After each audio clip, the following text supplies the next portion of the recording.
But what are projects and programs? How do they compare? What are the differences between them? And what are the merits of choosing programs versus projects? I'm going to reference a fantastic RayleighEye paper written by Rob Sherrin, that way back in 2021 actually, but the reference will be, or the ability to find it will be down below. I don't think it's actually available online, but it's out there, well worth having a look for. So, to quote Sherrin, looking at production engineers versus project engineers, the production engineer focuses on simplified and repeatable installation. They abhor variation and one-off specials. Meanwhile, the project engineer focuses on honouring the bespoke client specification. The production engineer is focused on minimising non-productive financial overhead and worries less about timescales. Meanwhile, the project engineer's number one priority is milestones, as the high level of financial overhead quickly blows the budget when time slippage occurs.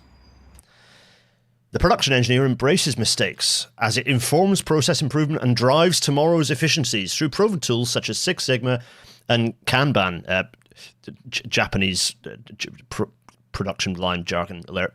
Meanwhile, the project engineer adds process to avoid mistakes, as there is generally only one bite of the cherry.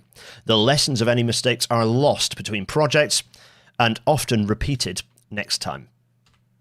The production engineer clears the factory of other products and focuses solely on the product, knowing that it will sell if it is functional with a low unit cost. Meanwhile, the project engineer seeks to get the stakeholders and end user to design the one-off undertaking. They are forced to accept and include peripheral renewals and upgrades, as it is a one-off opportunity for all. The production engineer starts with a low volume, high cost unit, but then sees volume increase and unit cost decrease rapidly. Meanwhile, the project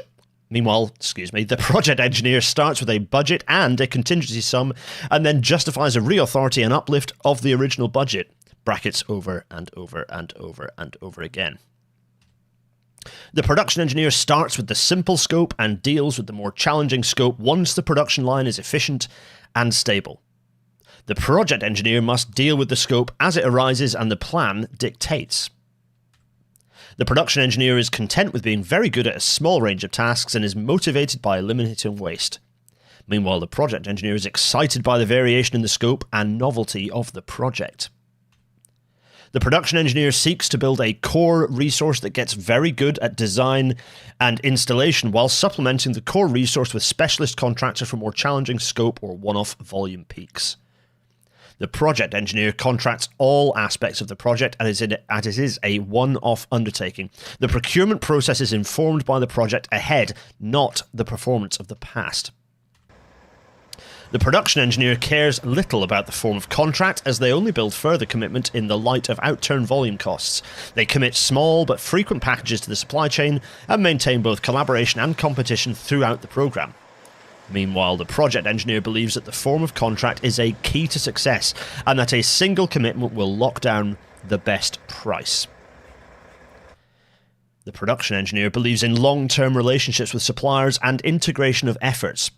The specialist contractors carrying out their repetitive special task don't need to further subcontract. Meanwhile, the project engineer appoints an overall principal designer and constructor who will subcontract many items to specialist contractors. The lack of a core capability leads to an additional tier of contracting relative to the production engineer. The production engineer frets little over engineering access windows, as the low levels of financial overhead means it has little detriment on unit costs. Meanwhile, the project engineer obsesses about engineering access, as the large project overhead overwhelms the budget with low levels of access. The production engineer makes no bloody commitments to the rolling stock engineer on dates for running electric trains. Meanwhile, the project engineer commits to an end date and encourages the rolling stock engineer to order electric trains. Wop, wop.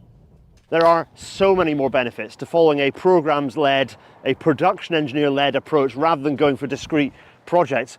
One of them is that you do not get, or at least it certainly massively diminishes, the bone idle empty site. You know, this here is a bunch of the half-done electrification sat with no one working on it. Well, partly because it's daytime and we do this work at night, but also partly because with projects and with deadlines, sometimes you sit bone idle to fit with a Gantt chart and to hit project milestones, where suddenly if something slips back, then you'll have sites that are sat bone idle for ages. No such thing exists when you have a rolling program, because you're not heading for a milestone. So it's far more cost effective to get this bit done, clear the site, get rid of the overheads, get rid of the pestering of the neighbours, clear your site compound, which is all costing for security and materials sat doing nothing. All that disappears with a rolling program. You come here, you do what you need to do, you get the hell out of Dodge. There are other key, absolutely far more important and fundamental benefits though, and that involves people.